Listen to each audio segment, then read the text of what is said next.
week we're more wherein we take our phones, just follow UNFPA on TikTok and Facebook because they're having about 2,000 followers. Yes! TikTok, 11,000 followers on Facebook. So let's do that quickly. Let's follow them on their social media handles, and I'll come to my presentation. Kailaun in Matujon has the access to send anonymous question and ask what sort of contraceptive they should use and how they can plan themselves for the future. And you have response in our local languages because young people are not only limited to Boston cities but also in the provinces. So if there is a platform wherein these chat boots can respond to them in Timnis, Mende. Now for youth in Matujon, we'll ask in Mende. For youth in Potloka, we'll ask in Timini, which is a Timini-dominated region. And you have a response in these local languages rather than Creole. For me, why I think this work is because it will give young people the chance to not fear or shy away from how they sound. Maybe they are not good in speaking and talking Creole, but they will have the platform to build up their confidence because they will be anonymous and their questions will be answered. And while doing this research, I had the opportunity to learn that there is a space that is called the BYs in South Africa. They use these chat booth platforms where young people send anonymous messages and they are responded to. And just within a year, over 80,000 young people we are able to connect to this BYs platform. And another one for me is by connecting young people that are on social media. Each and every one of us here are active social media users. We prefer holding our phones than even reading our books. So people will tell you that I incorporate easier when I study with my phone than even reading my books. So if UNFPA can actually collaborate with these youth that are social media content creators or influencers, especially TikTok, because TikTok is one of the most used app now in this generation.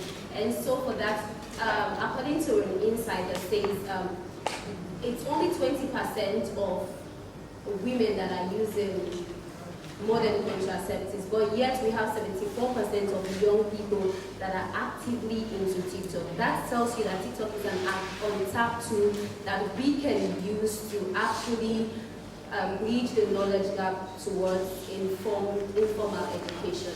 And so for that reason, we have content creators that are young people that will actually create skits that talks about reproductive health rights, on your choices, your concerns, on what you would like to do, on abstinence. And I think it is why I believe this work, because it's easier connected when us as peers relate to peers speaking to us on social media or on TikTok, because that's the most platform we engage in now.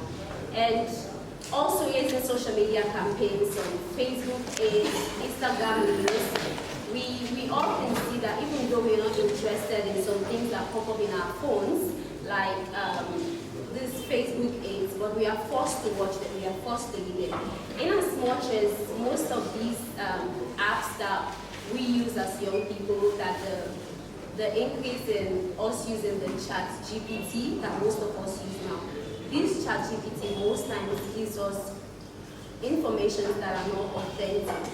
But if UNFPA would create a platform where we will be giving the information to this Facebook ads on what should pop up on our screens, because most times this information we have online are misleading because it's opinionated. Everybody can come online and post stuff. That doesn't mean they are authentic or factual. So, but if UNFPA themselves can create Instagram campaigns with young people and Instagram reels that can pop up on our Instagrams and on our Facebook, then it will continue to empower us.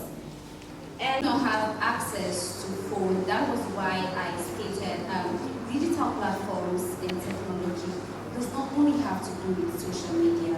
We have community radios. Each and every one of us here will have access to radios in our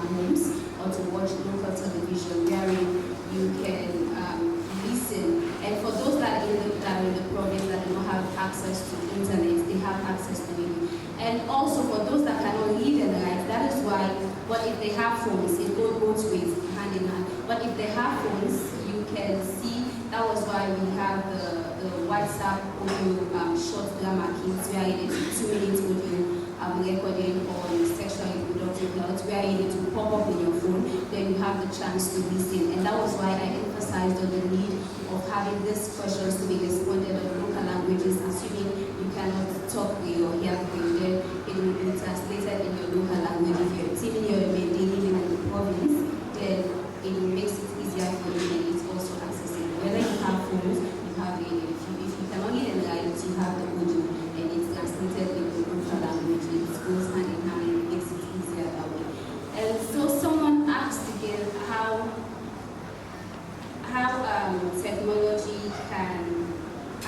can be used in ensuring that we achieve reproductive rights and contraception.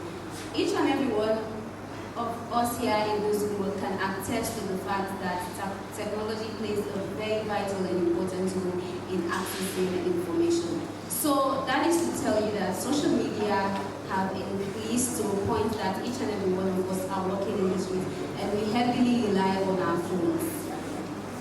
We cannot go a day without having our phones. That is to tell you, these technology or these social media, internet access will give us the leverage to have first-hand information, to ask questions. Now I have my phone, I'll ask one-on-one questions. Nobody needs to hear me, nobody needs to know what I'm speaking about. If I want to talk about how to give sex positions that will help me not to get pregnant, which contraceptive I will use that is safer, that is sexier for me, and it will just be confidential in achieving that, in ensuring that we break the stereotypes, this taboos, or this stigma that limits only people, that limits young youths in not discussing about. So this is the stigma. One of the things I would say that causes this taboo stigma, because a lot of times people just associate sexual reproductive rights, or most especially contraceptives, to that of just girls. It is inclusive. Boys can also have contraceptives, and girls can have contraceptives. So that is to tell you that all of this information makes it easier when you have technology and you have the access to ask real life questions, and it's answered. You have data where you can go back and watch the data, read what it says, what you should do, and how you should go about your